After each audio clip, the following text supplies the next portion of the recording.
10 seconds. 5 seconds. Start. Mr. Speaker Sir, I beg to move the cut motion standing in my name. I wish to point out that there is great need to waive the sales tax on perishable articles like fruits, fish, etc.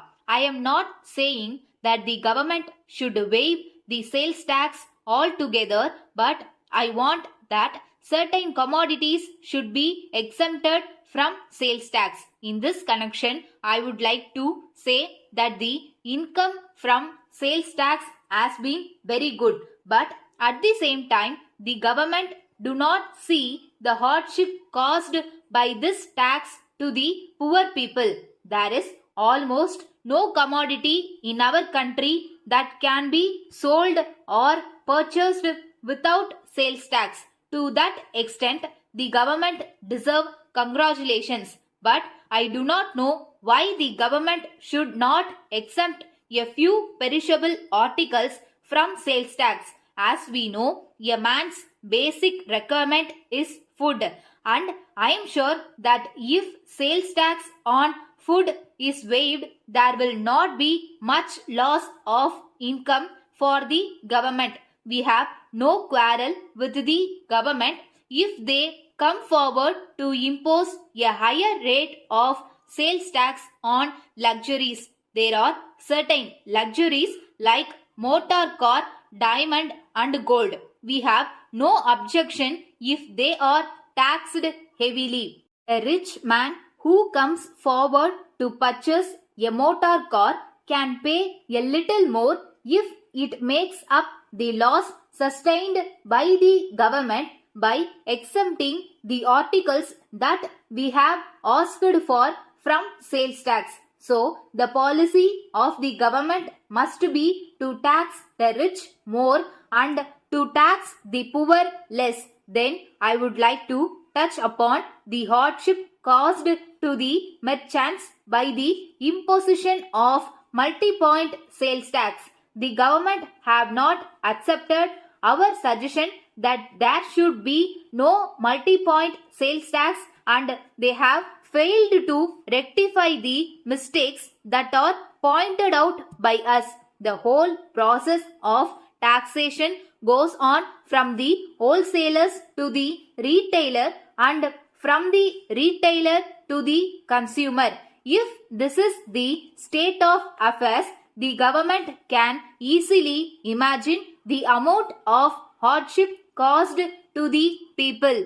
Government may come to the conclusion that at every stage of these transactions they get some income. So far as the finances of the government are concerned, it may be a sound principle, but the government must also consider how much the people are affected. Sound canons of public finance lay down that any tax must be so collected that the people who pay the taxes do not feel any hardship.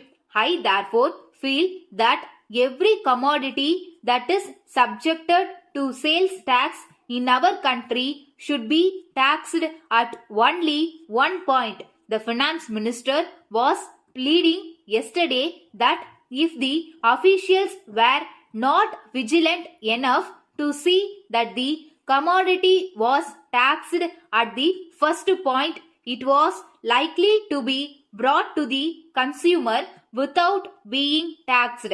But the government need not think that their officials will be so careless. The finance minister was good enough to mention yesterday that there were a few commodities like cotton and cigarettes which were being taxed at one stage only. I would ask him whether these are the only commodities that go to make up the living of a man. There are many other commodities which are necessary for the mere existence of man. They must therefore be exempted from sales tax. Once again, I finally plead with the government that they should consider the desirability of waiving tax at least on perishables like vegetables, fish and fruits.